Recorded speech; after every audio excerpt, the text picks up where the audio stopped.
एक बार चीन के एक हिस्से में बहुत बड़ा मठ था, जहां पर लगभग 500 से ज्यादा भिक्षु रहते थे।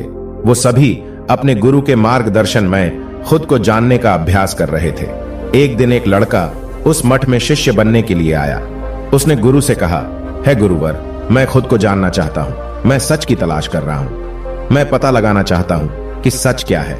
गुरु ने उसकी ओर देखा और कहा कि अगर तुम सच जानना चाहते हो तो तुम्हें अपना पूरा जीवन दांव पर लगाना होगा। सच को जानने में तुम्हारा पूरा जीवन लग सकता है, फिर भी इस बात की गारंटी नहीं है कि तुम्हें इस जीवन काल में सच का पता लग जाए या नहीं। क्या तुम इसके लिए तैयार हो? शिष्य ने कहा, है गुरुदेव, मैं यहां पीछे मुड़ने के लिए नहीं आया हूं, मैं इसके लिए तैयार हूं। गुरु ने कहा, अगर ऐसा है तो तुम एक काम करो। इस मठ में 500 भिक्षु है, तुम उनके लिए चावल कूटने का काम करो। बस सुबह से शाम तक चावल कूटने का ही काम करो, और जब तुम थक जाओ तो सोने चले जाओ। फिर अगली सुबह उठकर चावल को कूटना शुरू कर दो। इसके अलावा कुछ और मत करना, किसी और चीज के बारे में मत सोचना। बस इस रास्ते पर चलते रहना और दोबारा मेरे पास मत आना। जरूरत पड़ने पर मैं खुद तुम्हारे पास आऊंगा। उस लड़के ने गुरु के आदेश का पालन करते हुए चावल कूटना शुरू कर दिया। उस मठ में 500 शिष्य थे। उन सभी को समय समय पर भोजन की आवश्यकता पड़ती थी, इसीलिए वह बहुत जल्दी उठ जाता था और रात को देर तक चावल कूटता रहता था। जब वह थक जाता तो उसी कमरे में सो जाता था जहां वो चावल कूटता था।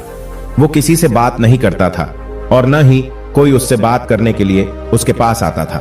कुछ महीनों तक चावल कूटते हुए उसके मन में पुराने विचार आते रहे, लेकिन उन विचारों को कोई नया विषय नहीं मिला, तो वह अपने आप ही मिट गए।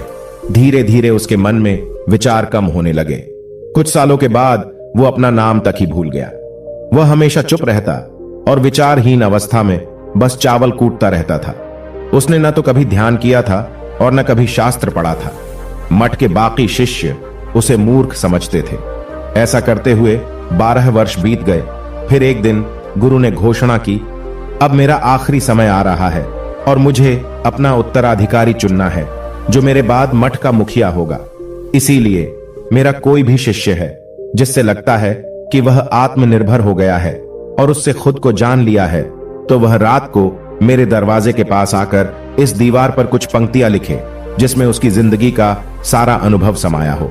कई शिष्यों ने ऐसा करने के बारे में सोचा, पर मठ के प्रमुख शिष्यों में से एक शिष्य ने वहां जाकर कुछ पंक्तियां लिखी। उसे बौद्ध धर्म और ग्रंथों का बहुत ज्ञान था। सभी शिष्यों को लगता था कि वो इस मठ का उत्तराधिकारी बन सकता है। उसने लिखा था कि मन एक दर्पण की तरह है जिस पर विचारों और इच्छाओं की धूल जमा हो जाती है। इस धूल को हटाने के लिए ही ध्यान है। जिसकी धूल हट जाती है और मन का दर्पण साफ हो जाता है, वो मोक्ष को प्राप्त कर लेता है। अगली सुबह जब गुरु उठे और उन्होंने इन पंक्तियों को देखा और उन्होंने कहा कि किस बेवकूफ ने यह सब कचरा मेरी दीवार पर लिखा है। वो शिष्य जिसने यह लिखा था वो चुप रहा। हालांकि उसने जो पंक्तियां लिखी थी वो ज्ञान से भरी थी, लेकिन यह सब किताबी ज्ञान था। वो शिष्य बहुत चालाक था। उसने पंक्तियां लिखी, पर उसने नीचे अपने हस्ताक्षर नहीं किए, क्योंकि वो स्वयं इसके बारे में निश्चित नहीं था कि यह सही है या नहीं, क्योंकि वह आत्म साक्षात्कार नहीं हुआ था। गुरु ने पंक्तियों को पूरी तरह से खारिज कर दिया। ये देखकर सभी हैरान रह गए। ये घटना पूरे मठ में चर्चा का विषय बन गई। इस विषय पर बात करते हुए 2 शिष्य उस शिष्य के पास से गुजरे जो 12 साल पहले यहां आया था और दिन रात चावल कूटता रहता था। दोनों की चर्चा सुनकर वह धीरे से हंस पड़ा। दोनों शिष्य ने उसे पूछा कि तुम क्यों हंस रहे हो? दोनों शिष्य की नजर में यह चावल कूटने वाला तुच्छ भिक्षु ही था। किसी ने उसे न तो कभी ध्यान करते हुए देखा था, न ही कभी शास्त्र पढ़ते हुए। हर कोई उसे मूर्ख समझता था जो बस चावल को ही जानता था। उस मठ में बहुत बड़े बड़े विद्वान थे, लेकिन उस चावल कूटने वाले को किसी से कोई मतलब नहीं था। इसीलिए वह दोनों शिष्य उसे मुस्कुराता हुआ देखकर हैरान रह गए। उन्होंने फिर उससे पूछा कि तुम क्यों हंस रहे हो? उसने जवाब दिया, मैं इसीलिए हंस रहा हूं कि गुरुवर सही बोल रहे हैं। ये सब पंक्तियां कचरा है, इन पंक्तियों का कोई मूल्य नहीं है।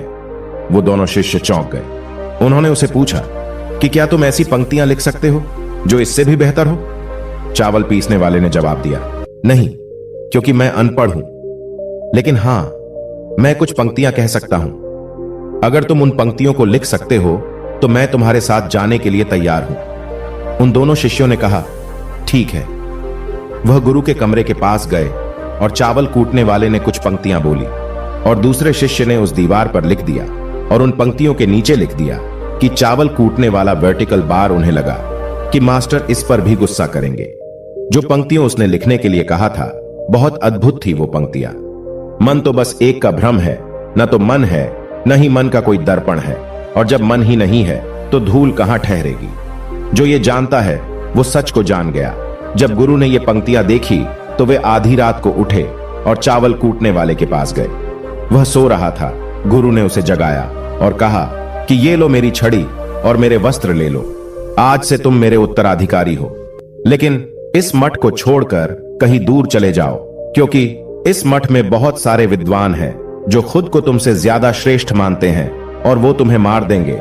वो इस बात को बर्दाश्त नहीं कर सकते कि एक साधारण सा चावल कूटने वाला उनसे ज्यादा विद्वान निकला। तुम्हें वह सारा ज्ञान हो गया है जो मुझे है। तुम्हें यह सारा ज्ञान चावल कूटते कूटते हुआ है, और मुझे पता है कि तुम जहां भी जाओगे लोग तुम्हारे पास आने लगेंगे, क्योंकि जब कोई फूल खिलता है तो उसकी महक हर तरफ फैलने लगती है। उसने अपने गुरु के पैर छुए और रात को ही वहां से चला गया।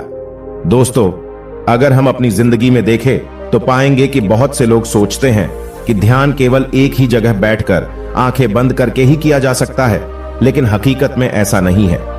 ध्यान तो चलते चलते भी किया जा सकता है, अपना कुछ काम करते हुए भी ध्यान किया जा सकता है।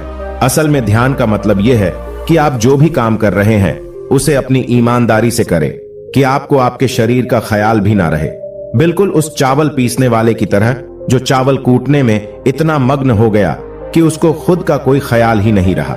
उसने चावल कूटते हुए ही आत्म साक्षात्कार प्राप्त कर लिया। हर समय वर्तमान में रहना और कुछ नहीं सोचना। मन तब तक ही है जब तक विचार है। जब विचार ही नहीं रहेंगे तो मन भी गायब हो जाएगा। जब मन ही नहीं रहेगा तभी तुम अपने आप को अच्छे से जान पाओगे। असल में हमें अपने वास्तविक रूप को जानने के लिए कोई अन्य साधना करने की आवश्यकता नहीं है। हम जो कुछ भी कर रहे हैं बस उसमें हमें पूरी तरह से खो जाने की जरूरत है। अपने काम में इस कदर से लीन हो जाओ कि आपका काम भी ध्यान बन जाए। सुनते रहिए। धन्यवाद।